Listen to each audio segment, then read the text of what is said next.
I think one of the greatest dishes the world, not just Greece, had put out was moussaka. Moussaka is such a fantastic blend of eggplant, potatoes, tomatoes, beef, or lamb if you're in Greece, because that's what they usually use, and a bechamel sauce. A bechamel sauce, if you want to look it up, it's just a thick sauce, rich, white, flavorful cream sauce. And I remember nutmeg, and fresh nutmeg looks like a little hazelnut, and they would just grind it on something to shave it and drop this inside the bechamel.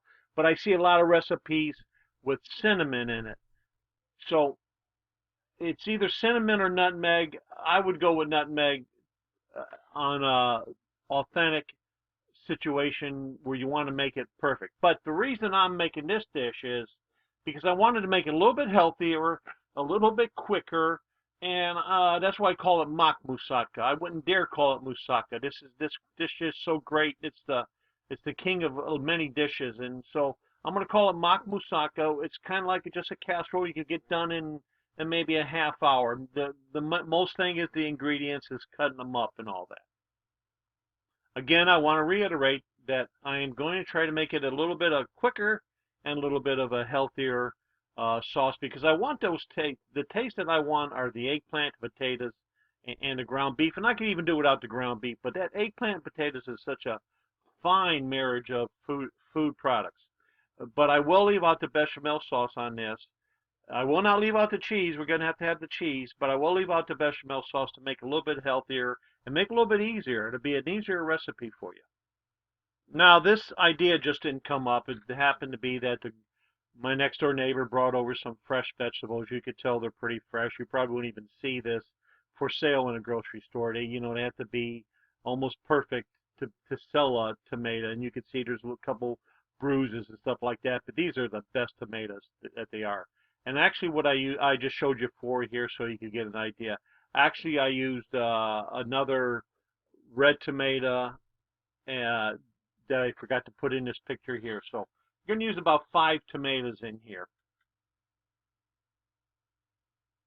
Now, the only thing with your neighbor hanging over a plastic bag of produce over your fence and calling you up and say, "Hey, pick up this produce I just took out of my garden," is you're going to get a lot of imperfections. So please check this, because this would be so undesirable if somebody got that in their mouth, or even just seen it. They won't have any idea what it is, and they're so used to fresh, perfectly made uh, tomatoes on the vine inside the grocery store. So please check for any imperfections before you start cutting up your tomato for your recipe. Of course, everybody has to have a good knife. I have a good French knife. Mine is kind of bowed. I don't like those flat ones that hit the cutting board flat, and it just seems like you're banging on it. Mine's kind of bowed, if you noticed. And the first thing I do is I cut the tomato in half. I hold it on an angle, and I cut off the center part where the vine goes into, and get rid of that. Dump that out of the way. After that, you've got two halves. You lay them flat. You cut that in half, and then you turn a tomato and cut it again 2 or 3 times. So you see here, one half a tomato gave us about 6 little wedges of tomatoes for your sauce or for your casserole. So, so there's your finished product of what the tomato should look like. Again, remember you should add another red tomato, and you could even possibly pull out a yellow one if you want. But I think that's about a good mixture right there. I started cooking in the French restaurants, in the big Breakers Hotel in Palm Beach, where Rose Kennedy and Clint Eastwood would hang out. But and that's where you had to learn how to cook and dice onions a certain way and do all this stuff. But as the years went on and I got into the Greek restaurants and the family-owned restaurants, we learned shortcuts. We even do onions inside what they call the buffalo, the big large chopper, just to make diced onions. So I learned some shortcuts, and this would not be done by a French chef. Of course, you see here I cut off the ends. That's just to show you that that's all I did here. I cut off the ends.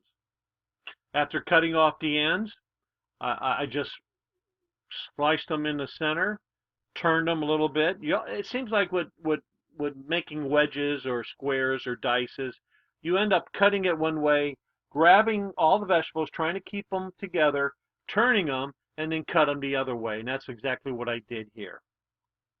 Now I made these wedges just about the size of the tomatoes. It's, try to keep, you can keep them uniform if you want, but with food and with with feeding families, and you're not serving the most expensive people in New York. Uh, we want to make a nice, quick, authentic, great tasting, great looking dish, and you don't have to be so specific where you're getting so tired of cooking because you're doing a certain dice or anything like that. Just cut them up and get them in there if you have to. Although I've cooked for a long time, I have a problem with garlic. I don't want them little tiny cloves in there. And so this is the ball what we're looking at now, but inside are the cloves.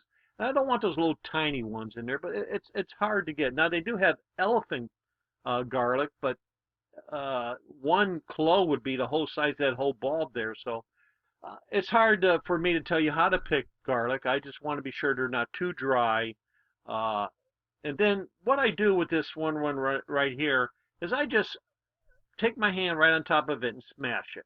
And I have me a little cup that I try to use about, I say, one clove or less per serving.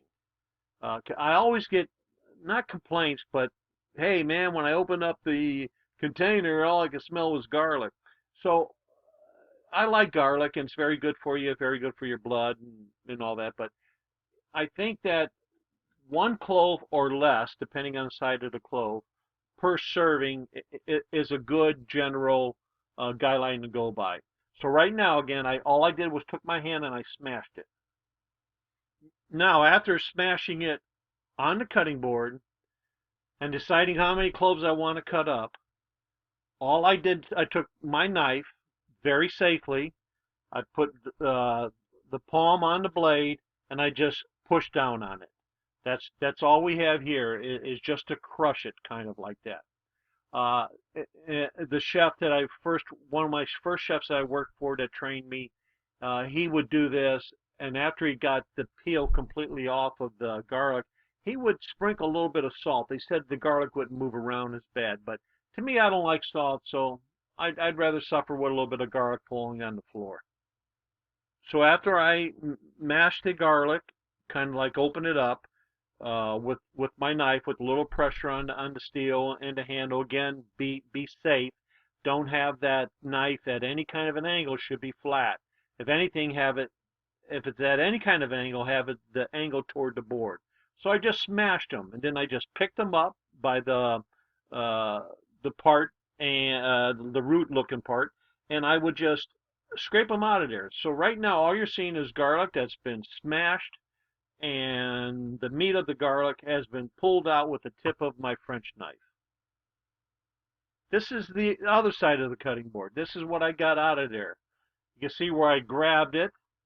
Um, I don't know if that shows up. You can see where I grabbed it. This is where I grabbed it, and I used my knife to pull all of this out. And not only did I get the peel and the rough parts, because people aren't going to like those little root parts, and also I got, in this case, the garlic, which you can never tell, like I said, when you're picking out garlic, it's tough to pick out garlic.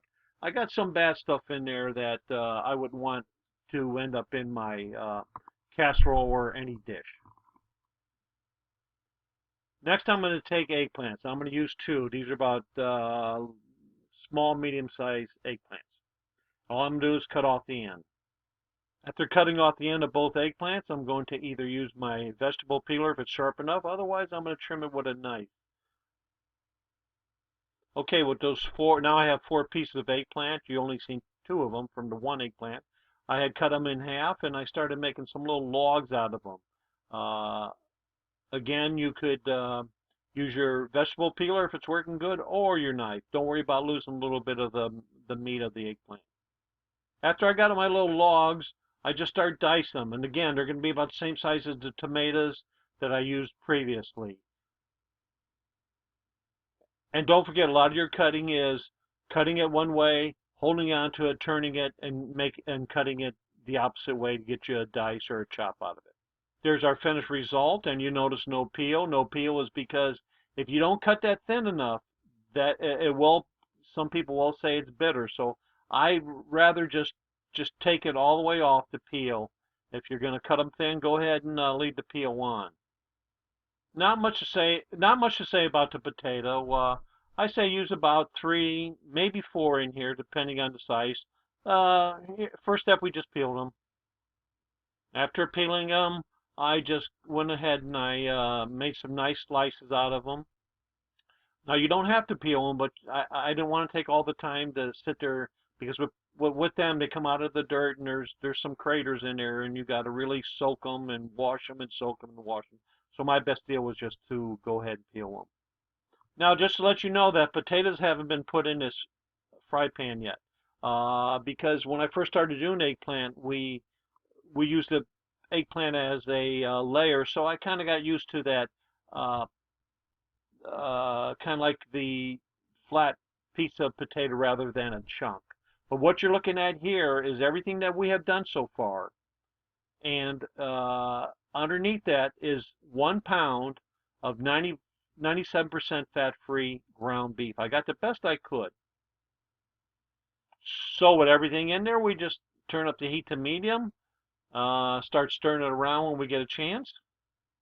Now actually here, although it's 95% fat-free, there's still a little bit of oil in it, but I did not use any oil to begin with. Now at this point, when I start to see the first sign of any brown meat, I'll add 1 to 2 tablespoons of olive oil for this particular recipe. Okay, you can see right now where things are starting to cook, things are starting to brown off, and we're getting a little bit of juice in there. Of course, we want a little bit of juice. Okay, now we're getting to some real important. Okay, so we have browned off the potatoes in the oven at about 4 to 500 degrees just to get them brown on each side, a little bit of Pam. Remember, don't overcook them. This is going to be put in here, a little bit of more cooking time, a little bit of reheating the next day if there's any left over. So we don't want to overcook our vegetables and lose any more nutrition than we're going to have to. And I put a little bit of commercial ragu or tomato sauce in there. If I'm cooking for me and my family, we don't need that stuff. But you got to remember, people can taste ragu more than and are more palatable to that rather than just fresh tomatoes. I like fresh tomatoes, but in this case, we're going to add a little ragu. Also at this point now, because my chef always said don't overcook and burn your spices, I would add a little oregano, probably 3/4 of a tablespoon of oregano, and a pinch of thyme, and that should do it for spices because there's so many good flavors in here right now.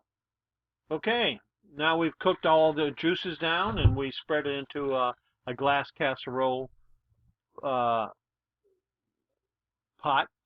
I didn't mean pot, I meant a glass casserole dish. After a nice even spread, sprinkle it with Parmesan cheese.